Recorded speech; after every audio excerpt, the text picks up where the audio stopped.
So what's up, kamusta? Ayos ba tayo dyan? So nandito tayo ngayon sa may Motoposh Pulilan branch para sa update natin at meron silang bagong motorcycle dito at ngayon ko lang din nakita to, yung kulay. Pero ito nga yung Motoposh Evo 170. So last time nakita na natin yung kulay gray at kulay red. Ngayon naman gusto kong i-share sa inyo itong matte black. Baka ito na yung trip na kulay na gusto mo. So umpisa na natin yung walk around para dito. Ayos na ayos yan. Where did you go when I was down and I needed you most, yeah? Where did you go when I was alone just looking for hope, yeah? I worked on myself, learned a few lessons. Without you I spread my wings to the heavens. But where did you go when I was down and I needed you most, yeah?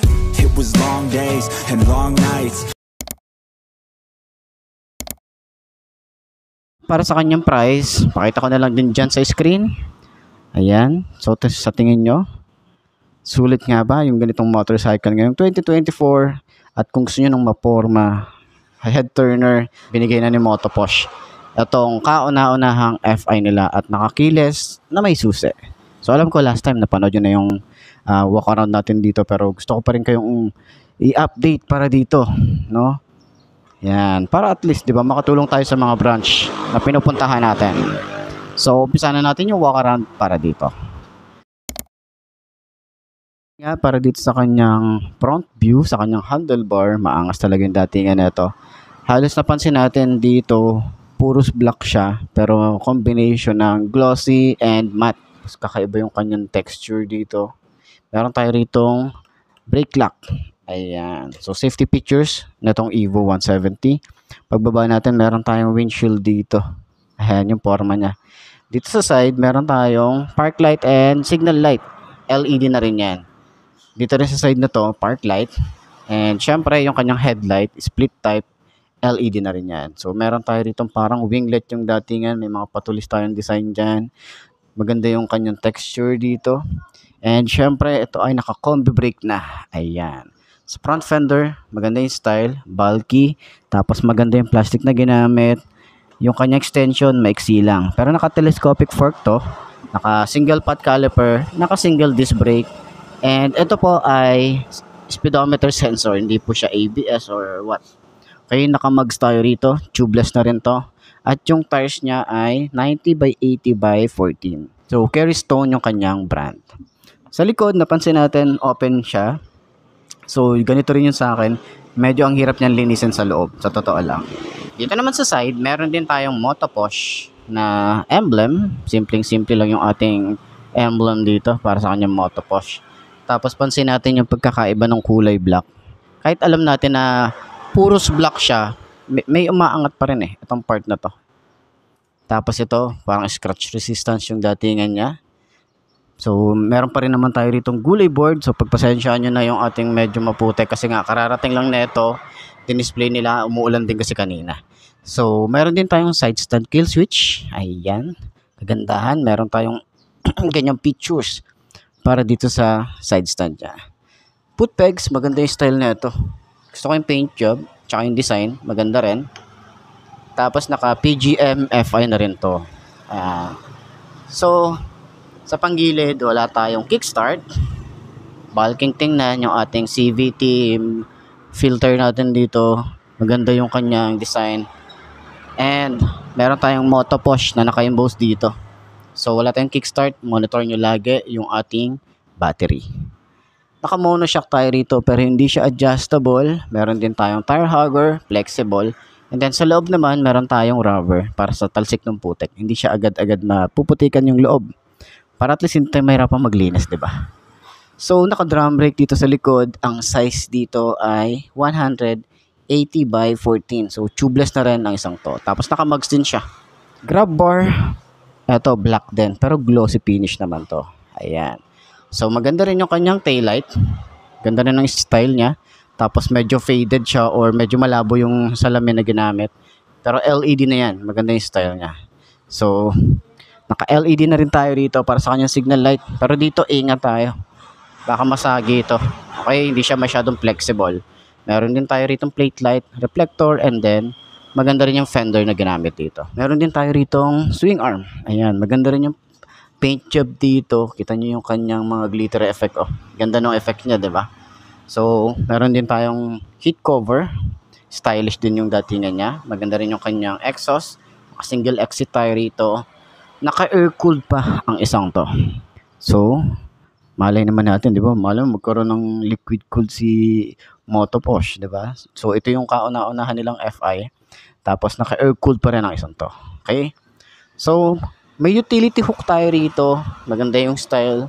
Malawak din yung ating gulay board. Tsaka aggressive talaga yung datingan niya. Kita niyo yan. So, ito yung ating remote. Ayan. So, sana itong remote niya is talagang may panel dito. Yung solar panel. Sabi kasi ng iba, dun sa may isang brand, ano lang daw yun, design lang daw. Pampaganda lang daw. Pero sana ito, meron talaga siya. Sana gumagana siya, di ba?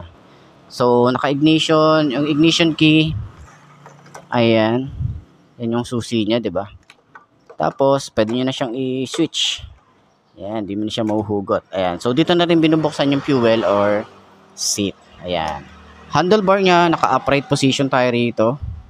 Ayan, naka-fully digital tayo rito. So, hindi pa tayo nakakita ng activation neto. So, sana makachempo tayo na ina-activate ang isang to. So, ayan. Dito naman, sa switches, maganda rin yung kanyang plastic na ginamit. Dito meron tayong kill switch, headlight, park light, and off. Ayan. Electric starter. Lever, maganda rin. Makapal din, tsaka malapad. So, ito yung combi brake niya. So, makikita nyo yung ating cable dyan para sa combi brake niya. Ayan. So, monitor nyo din yan. Diba, pag pinigaan nyo yung rear, sasabay itong front. Okay? So, dito naman sa side, meron tayo ditong flasher, high and low, busina, signal light. Ayan. So, sa lever dito, hindi siya ganong kalapad tulad na ito. Okay, ito kasing sa front is malapad. Ito medyo manipis siya. Ayan. So sa grip niya, makapal talaga siya tsaka mataba. Sa throttle, mababaw. Responsive din. Okay, ayan. So yung forma dito sa kanyang panel is maganda rin, para siyang may design na carbon fiber yung datingan. So meron din tayong side pocket, malalim to. Ayan, oh. Kita nyo ba? Yan. Then, meron din tayo rito side pocket. Malalim din siya. At dito naman, may USB charging port siya rito. So, dito, pwede kayo maglagay dito ng cellphone habang bumabiyahe. Tapos, meron siyang takip. Para in case na umuulan, secure pa rin. Okay? So, sa upuan, sobrang kapal ng upuan. Yung foam niya. Tsaka maganda yung leather. Premium yung datingan niya. Tapos, may mga stitches din. Mamaya sakyan natin para at least malaman nyo pa rin yung itsura natin dito. Pwede kayo maglagay dito ng bag, tapos mag-ipit kayo ng mga papers or what, di ba? May helmet hook din tayo rito and compartment. So, hindi ko sure kung kasya rito yung half face, pero full face, hindi talaga. Ito naman yung datingan ng ating tangke. Malinis na malinis lang. Ang ganda ng forma. Yan. Tapos may saluhan pa siya ng ating fuel pag in case na natapon. So, sakyan natin para at least malaman natin sa 5.2 na kagaya ko kung abot ba natin to. So, check na natin.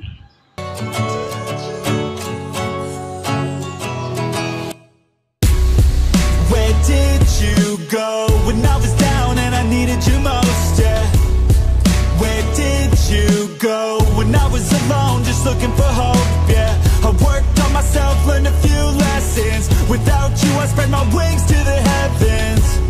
But where did you go when I was down and I needed you most? Yeah. It was long days and long.